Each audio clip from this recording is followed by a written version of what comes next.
I mean, as far as what goes through our minds before we go on stage, not a lot, I would think. I mean, even, you know, you really don't think about the size of the crowd.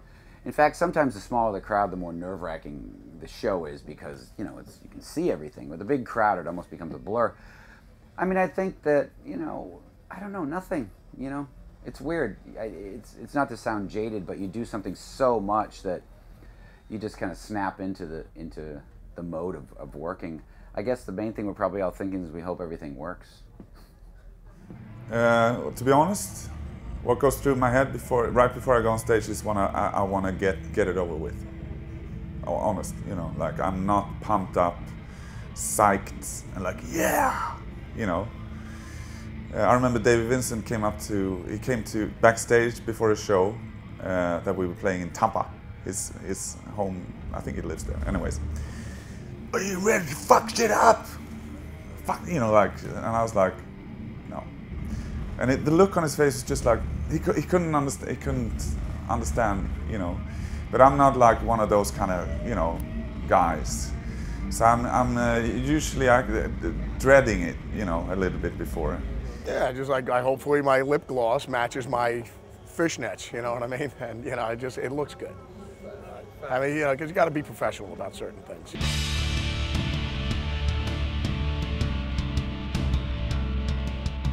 As far as pre-show rituals, I don't think that we consciously have anything, except maybe everything we do is by chance, because we do everything the same all the time. So but there's no one particular thing. You know, as boring as that sounds, I mean, you know, it's not like we all get together in some weirdo prayer circle and hug it out. No, we just sort of we go out there and do our thing.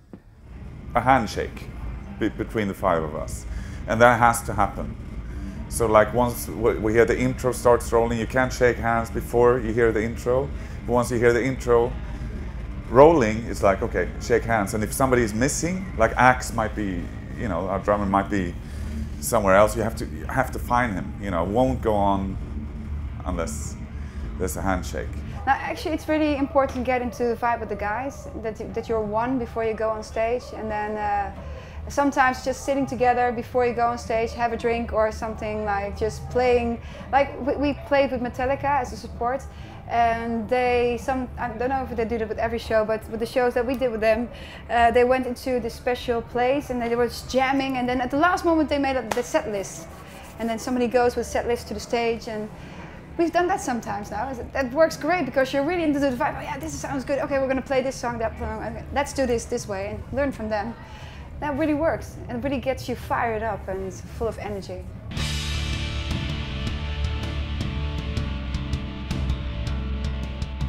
My favorite thing about touring is it's weird, you know, the kind of attention-seeking part in me gets a fix, even if I think I'm not one of those guys who want to be seen.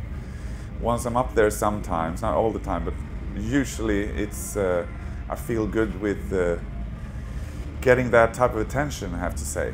What I love most about touring is the same thing that I love about just being in a band. I mean, touring is really the only aspect of being in a band that is being a band. You know, I mean, recording is fun, it's okay, it's exciting to write new songs and creatively create stuff. That's always a good moment, more now than ever. But touring is the only thing that really is being in a band. That's why it's funny sometimes you see these pop stars or bands that have big hits and sell a lot of records and they've like never been on tour. I mean, I don't even know why they do it. It's like they just become this sort of entity that generates money or something. But I mean, it's just, you know, it's just going out there and playing. That's what I think, that's what everybody always dreamed of. Nobody ever, you know, when you're a kid, you don't dream of making money or selling records or doing all this other shit. You just dream of getting on stage and playing. So that's really, I mean, and that's the one thing that, you know, as time goes on and people, you know, piss and moan about the internet and downloading and this, that, and the other thing, and, you know, everything changes. It's always going to change, but touring stays the same. It seems exactly the same today as it did 25 years ago to me. Winning over hearts, you know, people that come to your show for the first time, to new countries, or also seeing new cultures. But like Japan, it's such a different world. It's like an alien place, you know. People, they go about things so differently in life, and that's such a cool thing to see. that you get out of your comfort zone of Europe, and then you go to Japan, and things are just, everything is different in every aspect. Say 2 tours. Say we were at 60 shows or something like that, and we're starting to sound really, really good, and everything's just sorted and easy and a bit routine-y. Even if routine is a boring, bad type of word, it's a safety net, if you know what I mean. I like that when I can hear that, okay, we got to go in tonight too, you know, so that's cool.